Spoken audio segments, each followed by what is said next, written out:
Earlier in the course we spoke about your general safety obligation, and one of those 4 obligations was a safe vessel. Now this next section, routine maintenance, will help you satisfy that safety obligation. It's important that you comply with your owner's manufacturer's operations manual. Every time you take your boat out on the water, make sure you do all your pre-departure checks. Make sure you look at your steering systems, your fuel systems, make sure you have a look at your propulsion system, or your electronics on board your vessel. Every single little aspect of your vessel, your bilges, your batteries, your starting systems must all be looked at very, very thoroughly. Keep everything in good working condition and make sure that you satisfy your general safety obligation. So just with some routine maintenance, you want to check out the fuel tank system. What I would always do is make sure this cap here where you fill it up is down nice and tight and firm and is sealed on the top so it doesn't allow any water in, and always keep fresh fuel in the boat. What we will do is get up in the boat in a second, have a look through the fuel filter and fuel lines, but here on the exit side of the fuel tank is the fuel breathers. You'd want to make sure that they're not blocked. It's quite easy for anything to, bugs and stuff, to be crawled up in there, and then you've got a blockage which is going to create pressure. So let's get into the boat and have a look at the rest of the fuel system. So when we're talking about the fuel tank on the inside of the boat, this one's actually underfloor, so it's really hard to inspect anything at that end, but you'd normally find if it had a leak that you'd be getting a little bit of petrol coming out of your bungs after you finish boating, so always keep an eye out for that. What it does is bring the fuel lines up here, which you'd want to make sure are in really good condition. It's very common that they go hard and brittle. Make sure you've got some great fuel clamps here that are nice and tight. This is the fuel filter, which is also acts as a water separating filter. You should replace that. You know, most manufacturers recommend every 100 hours or yearly. It just unscrews and you can screw a new one on. It's very easy to do. I run a plastic shield over my battery switch here. I run dual batteries. You want to make sure everything's nice and clean. I run it up in both so it actually charges battery back to both batteries. You can isolate it overnight to position 1. Then in the morning you've got a nice fresh battery over in 2, and obviously at home in the garage I turn the switch off and that stores the battery. So let's get in and have a look through the battery system. So as far as maintenance to your batteries required, I'd always make sure that the terminals are clean and they're also tight. Make sure they're fixed down well. In this battery, this is a seal battery, so it actually has an indicator here which is a window, and it has a little guideline making sure that the colour represents how much charge it has. Make sure it's charged before you go to sea. This one's showing green is okay, and looking in the hole, green it is. So we're good to go. So make sure your battery's secure, locked down with a nice good clamp. Make sure it's in good condition and it's not deteriorated, and you can double check it. So it's pretty easy to check your battery charge just with a little tester. Check its load, and if it's a wet battery, all you've got to do is undo this cap. You can go to Repco and buy a hydrometer, put that in and check the electrolyte level and make sure it's good to go. That's what I would do. Make sure they're fully charged before you head out at sea. So when you have an external tank, some good things to check, follow this. Make sure your cap's secure, make sure your air breather's open, make sure you've got a good hose clamp here, the fuel line's in good condition. Check for any visual damage here with the primer bulb.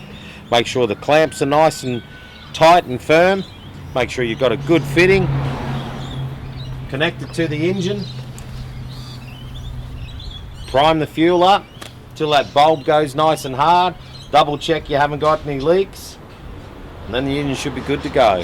Make sure you got fresh fuel. Fuel only lasts about 3 months these days, so get rid of your old fuel, make sure it's nice and clean, and you shouldn't have any problems. So with steering, let's just check some main things that we need to know about.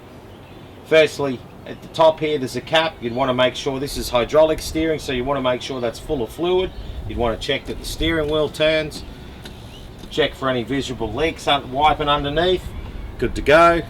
If we go down to the rear where the motor is, we'll check out the steering there on the hydraulic setup. All it has is some lines that run hydraulic fluid back to the rear of the engine. Let's go and check there for any damage and preventative maintenance. Yep. So here at the motor end, you want to check the lines aren't perished they're all sealed. You can see it's really dry here. You want to check the seal both ends. Make sure you can even check it by wiping, making sure there's no evidence of anything weeping there, and that steering's good to go. Let me get up to the helm and I'll show you how it works from full lock to lock. So a good tip before you head out is make sure that you got full steerage both sides from lock to lock. Very uncommon on a hydraulic steering for it to seize, but we're going to go over and have a look at a mechanical setup, which is common as to seize the steering while it's sitting in the garage and you don't know. You go to the boat ramp, put it in the water, go to take off, and it's got no steering because the cable's locked up. Let's go and have a look and I'll show you why. So this is our traditional mechanical steering that has a rod that steers off the helm that pushes out to turn the engine.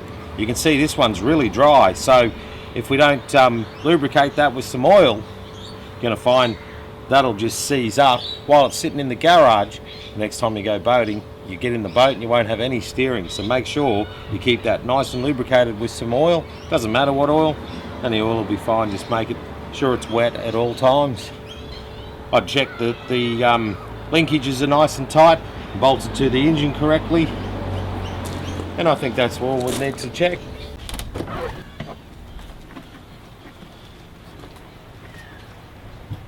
So some other checks that we need to make sure are right. Make sure that we've got trim working. You can trim it up and down on this engine. For towing, this even has its motor support built into the engine. Locked down, ready to roll. Some tie down straps on the boat, perfect. To flush the engine, you need to flush it after every use. This particular engine, 2 ways to flush. Traditional flushes, which slide over these water pickups. You must turn the hose on before you start the engine. Let's do that.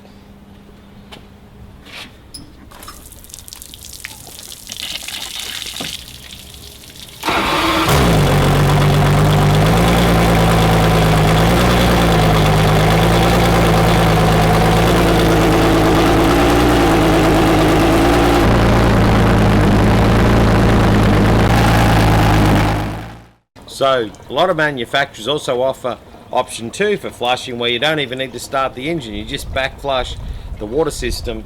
Let's do that. Simple hose fitting there, turn it on, and we'll start to see some water come out through the center of the propeller.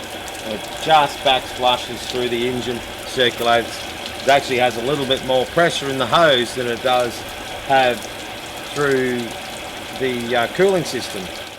Another good check is make sure that this prop nut is nice and tight, and make sure you got the pin through to stop the nut from coming undone. And just have a visual check and a spin, make sure there's no fishing line or anything caught around from your last trip out. Make sure your blades are in good order and you should be good to go. So a lot of your big 2-stroke engines are oil injected, so you'd want to check that the oil not only is sufficient for the day out. I'd actually fill this. No substitute for having full tank of oil. I'd make sure all the lines and everything and the fittings are in good working order, and from there go to the engine and make sure all the oil lines on the engine are in good condition and there's good clamps and that on them, because we can't afford an engine failure because an oil line blew off. So let's go over to the engine and have a look. So the oil line comes up into this little filter here, which we'll show you in a sec. Make sure the clamps are good and it hasn't got any blockages or any water in it.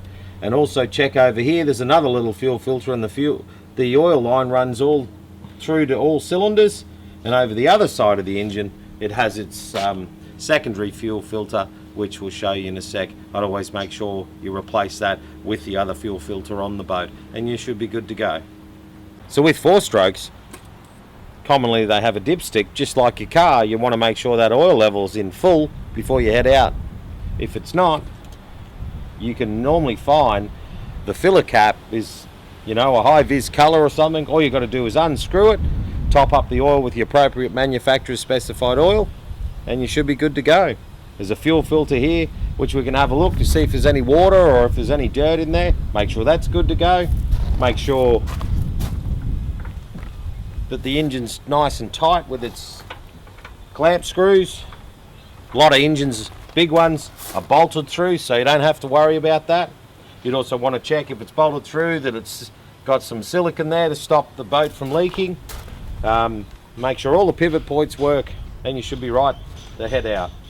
So another wise tip to make sure you keep your motor, here's a mounting point for a shackle. You can run a bit of chain here with a shackle so it's always fixed to the outboard. So if those thumb screws for some reason come loose and the engine pops off while you're driving along, the chain's going to stop it from going anywhere. It's pretty common that people don't run that and they drop an outboard when they come back off the throttle because all the pressure runs forward and the motor lifts up, down it goes, and it's all over. Once again, we've taken the time to give you a comprehensive list of all the things you need to consider below, so please take the time to go through.